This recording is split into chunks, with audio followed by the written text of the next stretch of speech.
السلام عليكم. أهلا وسهلا بكم في فيديو جديد على قناتكم ياسين سبورتس. فيديو اليوم سيكون بعنوان: وليد الركراكي يستبعد عددا كبير من اللاعبين من المنتخب الأول، واللائحة ستعرف مفاجآت كبيرة لأول مرة. ينتظر أن يقلص وليد الركراكي الناخب الوطني عدد المحليين في لائحة التي تسبق مباراتي النيجر ومباراة تنزانيا في مارس المقبل لحساب الجولتين الخامسة والسادسة من تصفيات الإفريقية المؤهلة إلى نهائيات كأس العالم 2026.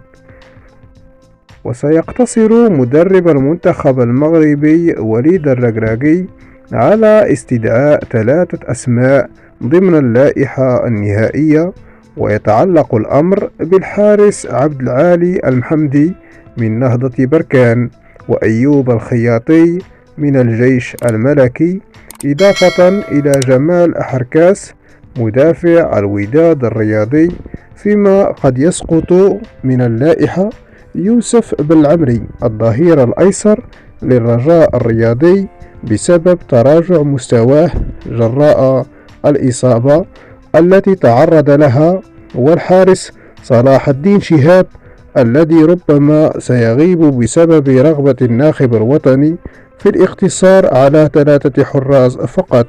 ومن جهة أخرى فإن تألق المحترفين في مختلف الدوريات الأوروبية يفرض على المدرب الركراكي القيام بتعديلات مهمة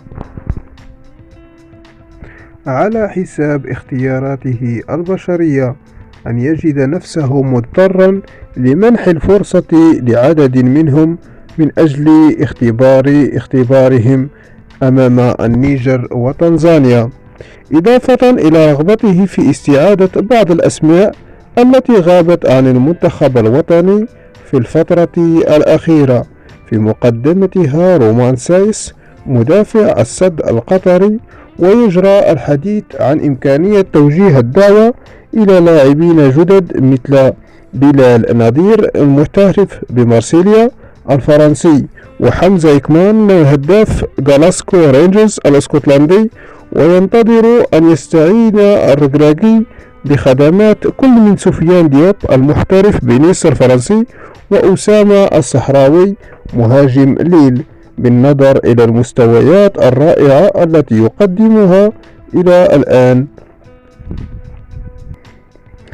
بعدما استعاد حس التهديف في المباريات الأخيرة، وهو ما يزيد من الضغوطات أكثر على الناخب الوطني ومساعديه قبل حسم اللائحة النهائية التي سيعتمد عليها أمام النيجر وتنزانيا.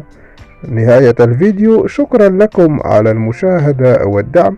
لا تنسوا الاشتراك في القناة وتفعيل زر الجرس ليصلكم دائما الجديد. إلى اللقاء.